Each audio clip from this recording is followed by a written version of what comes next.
పావన సరోవర్. సరోవర్ అంటే కోనేరు. ఇక్కడ కోనేరును సరోవర్ అంటారు, కుండ్ అంటారు కదా. కనుక ఇది పావన సరోవర్. చాలా లోతు ఉంటుంది, కనీసం 50 గజాలు అయితే ఉంటుంది మినిమం, అంత లోతు ఇది. నేను ఒక సంవత్సరం చూసినా ఇది ఒకసారి. ఇది మొత్తము జీర్ణోద్ధారం చేస్తారు అనమాట, క్లీనింగ్. మొత్తం నీళ్ళు కాల్ చేసింది, అంత లోతు ఉంటుంది. అయితే దీని ఒక ప్రత్యేకత, దీని యొక్క మహాత్మ్యం ఏంటంటే, ఇది వాస్తవంగా కృష్ణ బలరాముడి స్విమ్మింగ్ పూల్. ఇది కృష్ణ బలరాముడి స్విమ్మింగ్ పూల్. ప్రతిరోజు యశోదమాత కృష్ణుని తీసుకొని ఇక్కడ వచ్చి స్నానం చేపిస్తుంది. ఇలా యశోదమాత మీదకి కిందికి దిగుతుంది. అక్కడ ఉంది, మరి మీరు వెళ్తారు మధ్యాహ్నం. ఆ నంద భవన గుట్ట మీద కిందికి దిగి కృష్ణుని ఎత్తుకొని వచ్చి ఇక్కడ స్నానం చేపించి మళ్ళీ తీసుకెళ్తుంది. ఇది ఫస్ట్. రెండోది, కృష్ణుడు ప్రతిరోజు ఆ 9 లక్షల ఆవులను అక్కడికి వెళ్ళి గుట్ట మీద కిందికి దించి ఇక్కడ వచ్చి ఇక్కడ నీళ్ళు తాగిపించి ఇక్కడికి వెళ్ళి అడవిలకు మేడానికి వెళ్తాయి. మళ్ళీ సాయంత్రము అవి ఇక్కడికి వచ్చి మళ్ళీ నీళ్ళు తాగి మళ్ళీ పోతాయి. ఇది మహాత్మ్యం ఉంది. ఇంకా దీని ఒక ప్రత్యేకత ఏంటంటే, రాధారాణి ఇక్కడనే మనం కూర్చున్న ఈ పావన్ సరోవర్ ఒడ్డు మీద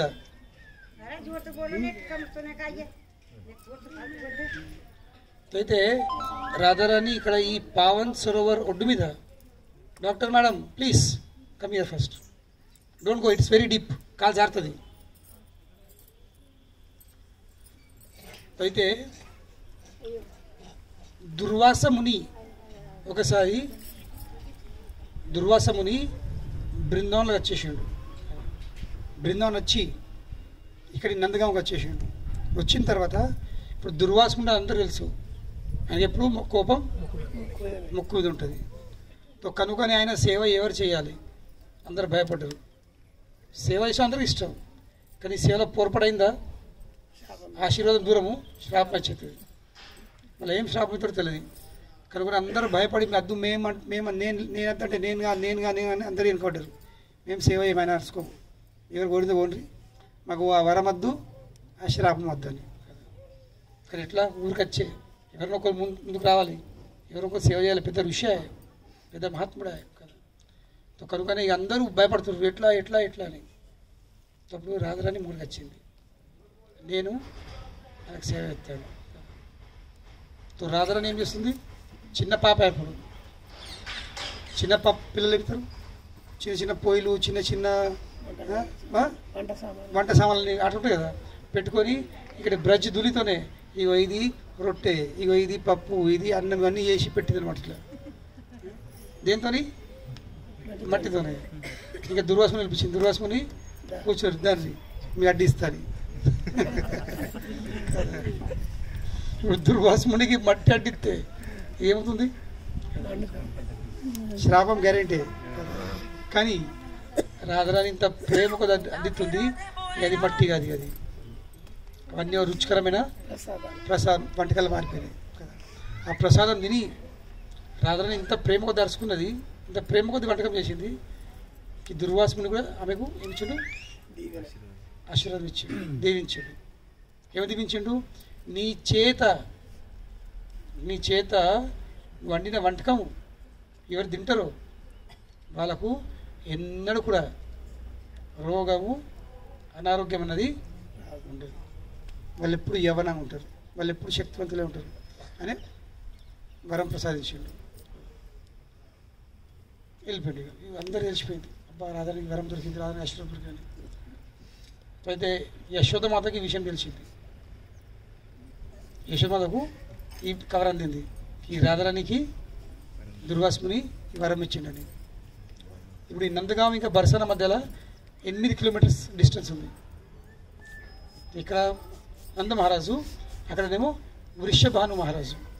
రాధారాని తండ్రి పేరేంది, వృషభాను మహారాజు. వీళ్ళిద్దరు చాలా గట్టి స్నేహితులు, ఎక్కడ పోయినా వీళ్ళు ఒక్క ఉండేవాళ్ళు. ఎప్పుడైతే నంద మహారాజు గోకుల్ నుండి దామోదర్ లీల అయ్యే వరకు వీళ్ళందరూ గోకులు ఉన్నారు. కానీ ప్రతిరోజు ఒక రాక్షసుడు, ప్రతిరోజు ఒకటి ఏదో ప్రమాదం జరుగుతుంది. ఏం చేసిన వాళ్ళు? వాళ్ళు మొత్తం అక్కడికి వెళ్ళి షిఫ్ట్ అయిపోయింది. ఇక కృష్ణుని తీసుకొని నంద మహారాజ్ వాళ్ళు గోకులంకి వెళ్ళి నందగాంకి వచ్చేసిండ్రు.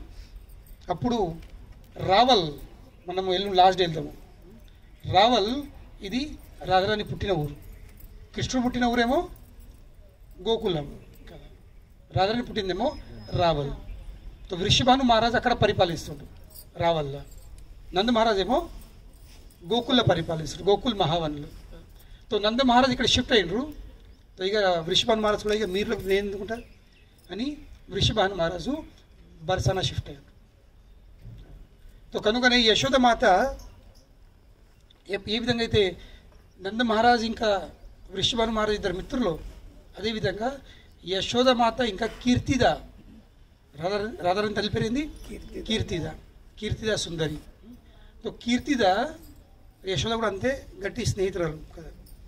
తో యశోదమాతకి మెసేజ్ అందింది, రాధారాణి చేత వంటకము ఎవరు తింటారో వాళ్ళకి ఎన్నడూ రోగం ఉండదు, వాళ్ళకి ఇప్పుడు ఆరోగ్యంగా ఉంటారు అంతని. యశోదమాత ఏం చేసింది? కీర్తిదకు మెసేజ్ పంపించింది, మరి నీ బిడ్డను ప్రతిరోజు మా ఇంటికి పంపిస్తావా అని. దేనికోసం?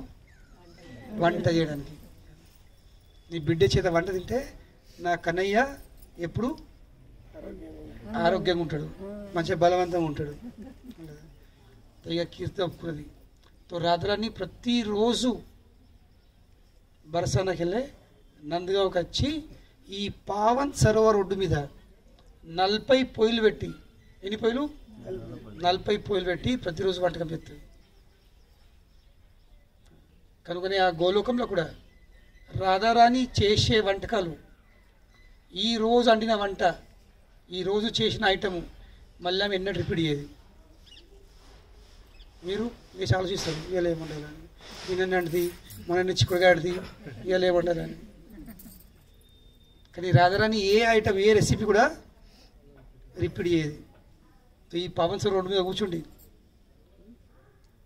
రాధారాణి ప్రతిరోజు 40 పొయ్యిలు పెట్టి రకరకాల వంటకాలు ఇస్తుంది. ఇప్పుడు నడుతుంది లీల. కానీ మనకు మనం కూర్చున్నాము, రాధారాణి కూడా సరే ఎక్కడ చిరిల్లు వంటకాల పెద్ద ఆటంకం పేరు చేతులు.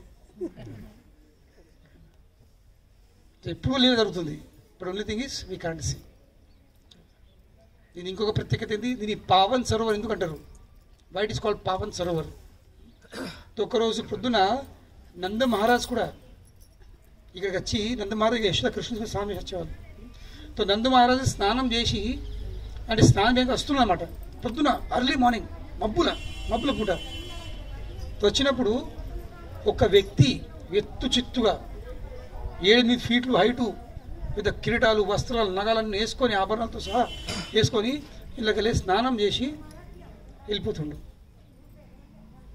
తో నందమహారాజుడు, ఇది నా ఊరు, నేను దీనికి రాజున్నా, ఈ వ్యక్తి ఎవరు? నా ఊర్లో అయితే ఎన్నడూ ఈ వ్యక్తిని చూడలేదు, ఇంత ఎత్తు చిత్త మా ఊర్లో ఎవరు లేరు, ఇంత రాజ్యం ఐశ్వర్య వైభవంతో అయితే ఎవరు లేరు, ఎవరు అని ఆయన ఎత్తు చిత్తు వెలుపుకున్నాడు మన ఛాతి ఇట్లా మంచిగా పెద్దగా నల్లగా. అప్పుడు ఆయన వెళ్ళిపోతుండు. ఇక నంద మహారాజు ఆగలేక వెనుకెళ్తుండు. అయ్యా ఆగండి, మీరు ఎవరు అని అడుగుతుండు. అప్పుడు ఆ వ్యక్తి మలిగిండు, ఆ ఎత్తు వ్యక్తి మలిగేసరికి నంద మహారాజ్ ప్రశ్నిస్తారు, అయ్యా మీరు ఎవరు? మిమ్మల్ని అయితే ఎన్న నేను ఇన్ని సంవత్సరాల నా జీవితకాలం ఎన్న నేను మిమ్మల్ని చూడలేను, మీరు ఎవరు, ఎక్కడ వచ్చారు అని. అప్పుడు ఆ వ్యక్తి చెప్తుండు, నేను తీర్థరాజు ప్రయాగుని. ఎవరు? తీర్థరాజు ప్రయాగుని. నేను అన్ని తీర్థక్షేత్రాలకు రాజు ఎవరు? ప్రయాగు కదా. ఇక్కడ ప్రయాగ్ వెళ్ళిందా మీరు? అలహాబాద్, గంగా జమున సరస్వతి ఒక్క అవుతుంది.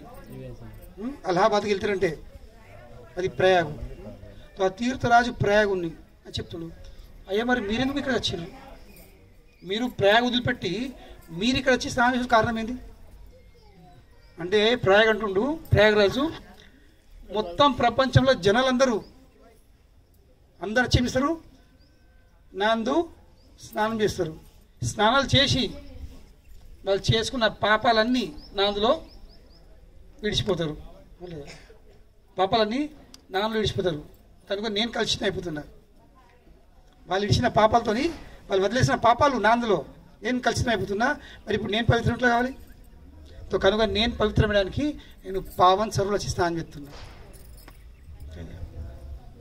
So Tirthraj Prayag is coming here.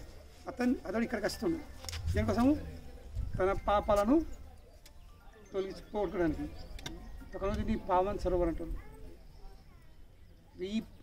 ఈ పవర్ ఉంది ఈ నీళ్ళల్లో. ఎందుకంటే ఇది భగవంతుడి చరణామృతం. ఇది కృష్ణుడి చరణామృతం. కృష్ణుడి చరణామృతంలో ఆ పవర్ ఉంది మన అన్ని పాపాలను తొలగించేది. ఈ సంసార చక్రంలో మనం బయట తీసే సామర్థ్యము అందులో ఉంది.